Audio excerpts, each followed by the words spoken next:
আজকের থেকে স্লোগান হবে, আজকের থেকে স্লোগান হবে, আমরা সবাই নবীর সেনা, ভয় করি না বলে। কি রাজি আছেন ইনশাআল্লাহ? আমরা সবাই নবীর সেনা, আমরা সবাই রসুল সেনা। নবী আলাইহিস সালাতু ওয়াস সালামকে যদি নেতা মানিয়া কিয়ামতের ময়দানে উঠতেই পারো। নবী আলাইহিস সালাতু ওয়াস সালাম বুখারীর মধ্যে রওয়ায়াত আছে, নবী আলাইহিস সালাতু ওয়াস সালাম ফরমান, হে আমার উম্মতরা, কিয়ামতের ময়দানে তিন জায়গা আমাকে খোঁজ করিও। কয় জায়গায়? হাউজের কিনারায় খোঁজ করিও, মিজানের কাছে খোঁজ করিও, পুলসিরাতের গোড়ায় খোঁজ করিও। বাবারা শোনো, ও আমার মারা শোনো, এ আমার মারা ভালো মতো শোনার চেষ্টা করো, আমার যুবক বাবারা ভালো মতো বোঝার চেষ্টা করো। নবী আলাইহিস সালাতু ওয়াস সালাম হাউজের কিনারায় থাকবে। আল্লাহ নবী আলাইহিস সালাতু ওয়াস সালাম ডাকবে, আমার উম্মতরা, আমি তোদেরকে এক পেয়ালা হাউজে কাউসারের পানি পান করায়া দেব। মান শারবা লাম ইয়াজমা আবাদা, যেই ব্যক্তি এক পেয়ালা হাউজে কাউসারের পানি পান করবে, 50,000 বছরের মধ্যে আর কোনোদিন পানি পিপাসা লাগবে না।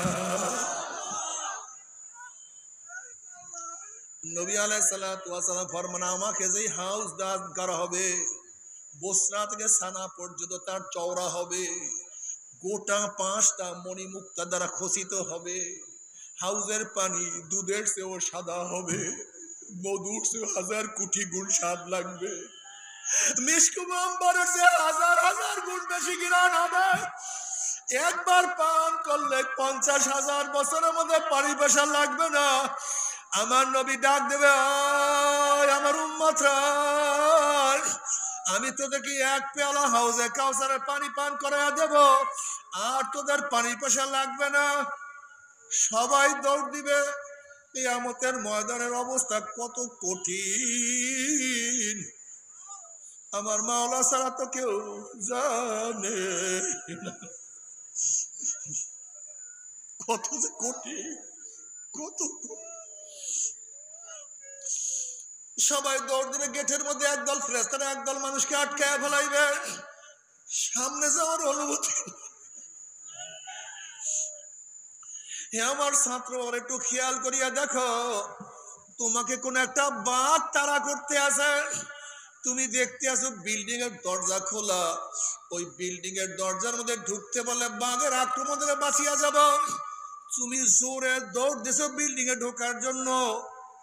যখনই গেটের কাছে গেছো, হঠাৎ যদি ভিতর থেকে দরজাটা বন্ধ হয়ে যায়, সামনে আর জায়গা নাই, পিছনে বাঘ, তোমার যেই টেনশন, তোমার যেই বিপদ, এর সে কোটি কোটি গুণ বেশি বিপদ হবে।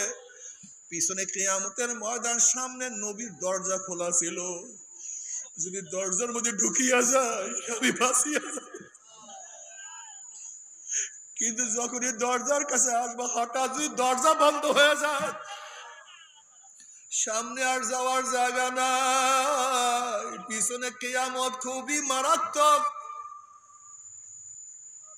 ওই নাফরমান বলবো, ইয়া নবী আল্লাহ, ইয়া রাসূলুল্লাহ, আপনি আমাদেরকে ডাকছেন, কিন্তু ফেরেশতারা আমাদেরকে তো আসতে দেয় না।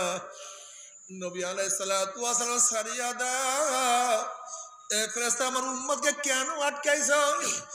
আমার উম্মতকে সারিয়া দাও, আমি এক পেয়ালা নিজের হাতে হাউজে কাউসারের পানি পান করাইয়া দেব। তখন ফেরেশতারা বলল, ইয়া নবী আল্লাহ, ইয়া রাসূল, আপনি তো জানেন না। ও যুবক বাবারা, খুব ভালো মতো শুনো, আপনি তো ইয়া নবী আল্লাহ জানেন না, দুনিয়ার থেকে বিদায় হওয়ার পরে এই নাফরমান নামাজ পড়তো না, রোজা রাখতো না, পর্দা করতো না,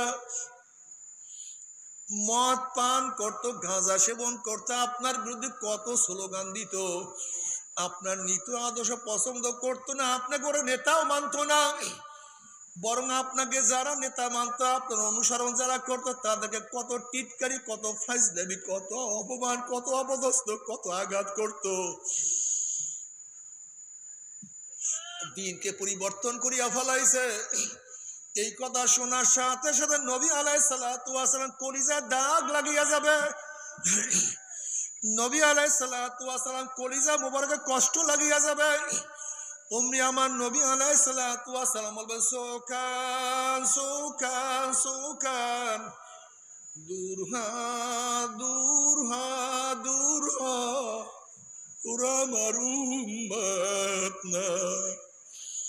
ও যুবক, আজকের থেকে মনকে বুঝো রে মন, আমার সব যায় যাক, আমি সব কিছু ত্যাগ করতে পারবো, আমি নবীর আদর্শ ত্যাগ করব না। আমি সব কিছু ছাড়তে পারবো, আমি নবীর নীতিকে ছাড়তে পারবো না। আমি আমার ঘর ছাড়বো যেরকম ঘর সাহাবারা ছাড়িয়ে দিছেন, আমি আমার বাড়ি ছাড়বো যেরকম সাহাবারা বাড়ি ছাড়ছেন, আমি আমার ব্যবসা ছাড়িয়ে দেব যেরকম সাহাবারা ব্যবসা ছাড়ছেন, আমি আমার আত্মীয় স্বজন ত্যাগ করব যেরকম সাহাবায়ে কেরাম আত্মীয় স্বজন ত্যাগ করছেন। আমি আমার জীবনের মায়া ত্যাগ করব যেরকম সাহাবারা জীবনের মায়া ত্যাগ করছেন। আমি সব কিছু ছাড়ব, আমি আমার নবীকে ছাড়ব না। আমি আমার নবীর আদর্শ অমান্য করব না। আমি নবীকে নেতা মানব, তার নেতৃত্বে আমি ছাড়ব না ইনশাআল্লাহ। কে কে নিয়াত করতে পারো? নারা তাকবীর, নারা তাকবীর। আল্লাহ কবুল করিয়া দাও।